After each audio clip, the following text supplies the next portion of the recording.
ডায়মন্ডের সাথে ডায়মন্ড দিয়ে আমি কি করব ডায়মন্ড গিফট লাগলে আমি তোরে গিফট করে দিতেছি, কোনো সমস্যা আছে? ডায়মন্ড দিয়ে আমি কি করব এর যদি গিফট লাগে তোর কয় হাজার গিফট লাগবে? ডায়মন্ড কয় হাজার লাগবে? ডায়মন্ড আমি কি করব ডায়মন্ড তোর লাইক গেমের ভিতরে লিখা থাকে সুরেন্দার সায়া যদি ওয়াইফাই ঠিক করছ না ওয়াইফাই পুষ্টি সব কালকে নতুন রাউটার আইবো, তুই খেলবে? তোর গেমের ইন্টারেস্ট আছে? এনিমে একটা হে ভিডিও সুদাই দে গাড় পাখাম করে তোরে, তোর এরে না করে না কইরা দে। এবার ফ্রি ফায়ার আটটানে ধরেছি মোবাইল আটকে গেছে, এই যে বাঁধে মাথা মাথা গরম হয়ে যায়, খেলার কোনো রুচি নেই নাই কিছু নেই।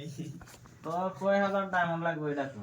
আমার ডায়মন্ড লাগতো না, ডায়মন্ড দেখে মনে হয় কি টাকা পয়সা কম রয়েছে, ম্যানিফ্যাক্ট ধারণ দিলে তো 2-3 লাখ টাকা গল্প দেখেও সুদাইতে পারে, বোকা সুদা। গল্প কি এটিএম কার্ড বুকের উপর